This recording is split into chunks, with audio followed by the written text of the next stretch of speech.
They've lived on the submarine. We could say they've been underwater 600 feet for 6 months out of the year. I don't think any of you can, but I sure can.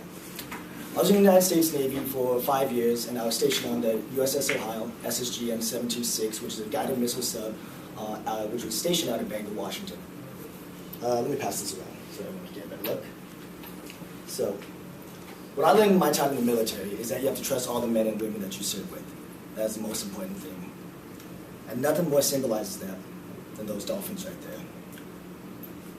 We call them dolphins, we call them fish, but what we see is we can trust the fellowship. And let me take you back a little history about those dolphins right now. So, they were the attendants of the Greek god Poseidon, ruler of the ocean, and a devout friend to the sailor.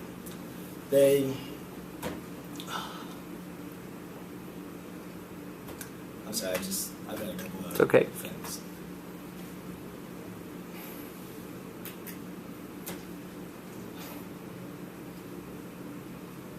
So we go on long deployments, okay?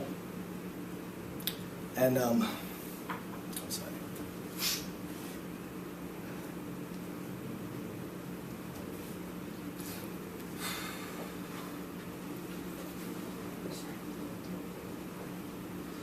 So in order to earn this pin, we have to go through a basic qualification process.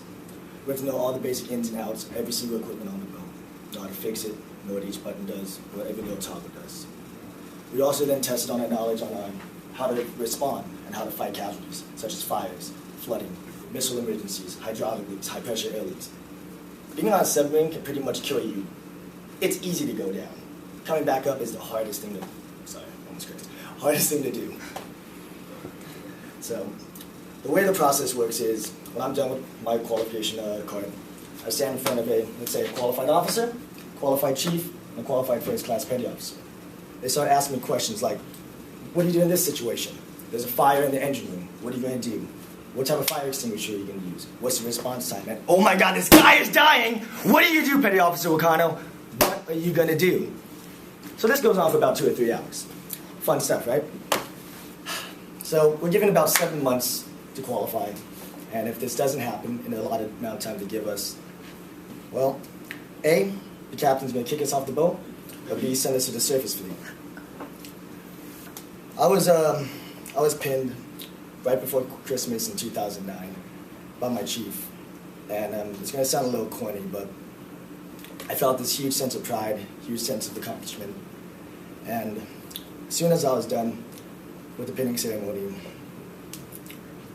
I just saw just a huge demeanor change in my shipmates' eyes, because they knew they could trust me, they knew I could do my job without a moment's notice, and they knew that they'll be safe when I'm on watch and they're not.